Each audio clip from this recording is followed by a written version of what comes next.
Does anybody remember the actual math definition of a conjugate? Yeah, you've talked about a conjugate before. Anybody remember? Maybe a simple example. What's the conjugate of 5 plus I?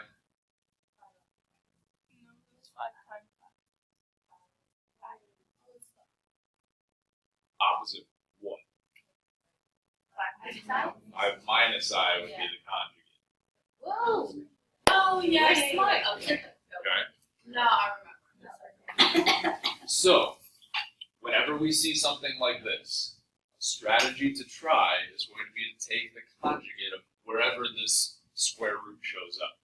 Right? So, the square root shows up in the numerator. What I'm going to do is multiply this whole thing. So I've got 2x minus 5, the square root of 2x minus 5, minus 1 over x minus 3. I'm going to multiply the top and the bottom by the conjugate of this. So all I'm going to do is change this sign. I'm not going to change the sign that's inside of the square root. I'm just going to change this sign right here. So I'm going to multiply top and bottom by the square root of 2x minus 5 plus 1.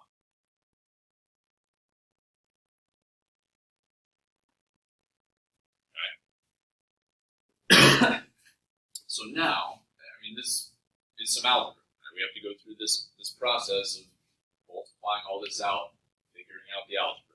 So I need to FOIL, right? Or double distribute. I don't know what terms did you get? FOIL. Okay. So if I FOIL out the top, that actually turns out pretty nice. Right? Square root of 2x minus 5 times the square root of 2x minus 5 is just 2x minus 5. Right. Then I've got the square root of 2x minus 5 times 1. So I'll go ahead and write that out for now. So plus the square root of 2x minus 5. Then I've got negative 1 times the square root of 2x minus 5. So that's minus the square root of 2x minus 5. And negative 1 times 1 is minus 1. Okay? Are we okay with that multiplication?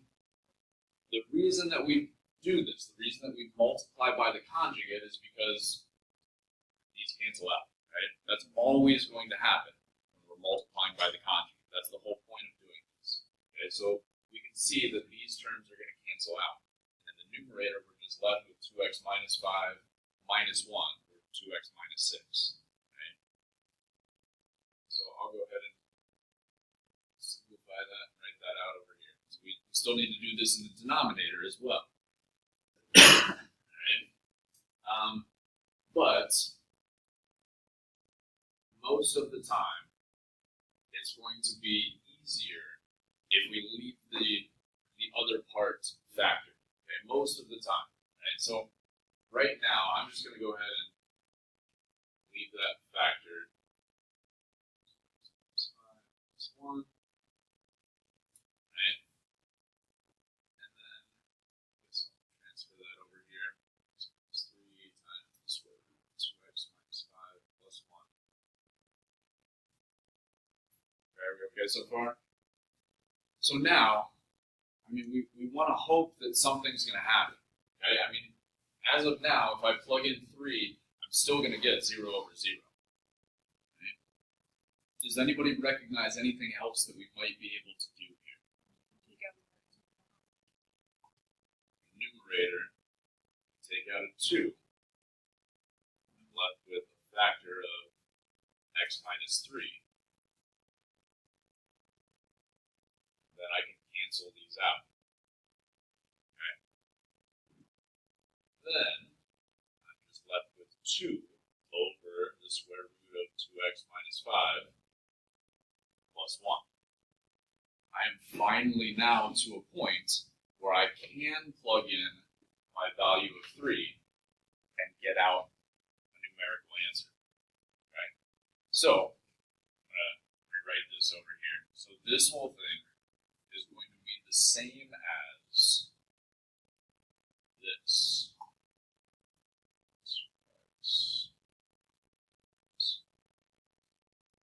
Plus 1. Okay. did some algebraic manipulation to turn this into this. Now we can plug in 3 and get 2 over 2. So 1. Okay, so these are a little bit more work. Okay, these are a little bit more challenging. Okay, and it's just complicated algebra. It's not any more complicated calculus. It's just more algebra. Okay. You feel okay with something like that? Alright. Then you guys try this one. Okay, so it's the same idea. It's just we have our square root in the denominator this time. Okay, but nothing else is going to change. Our strategy is still going to be to multiply top and bottom by the conjugates of that square root.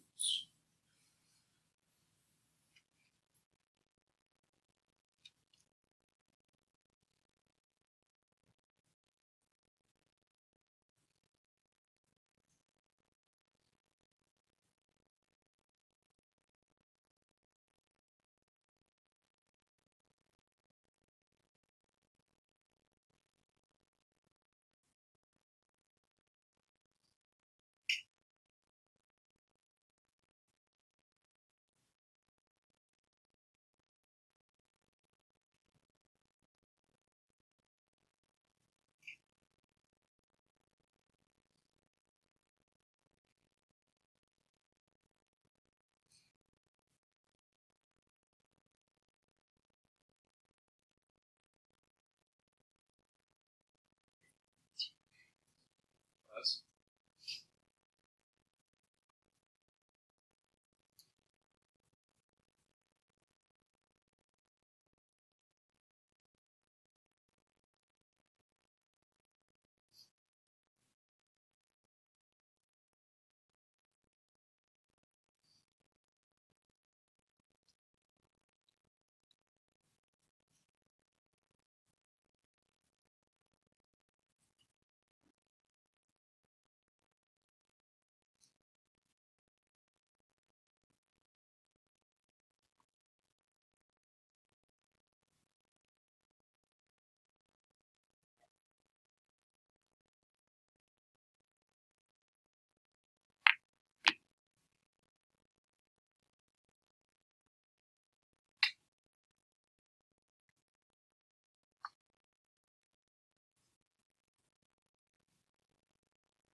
We have 4/5.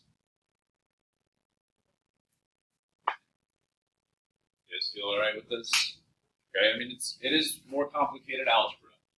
Okay, but the basic idea is the same, right? Plug in our value. We got 0 over 0. We need to do some kind of algebraic manipulation. This strategy for algebraic manipulation is just using conjugates. We can multiply them and get something different to where we can plug in that value, get out an answer. Right?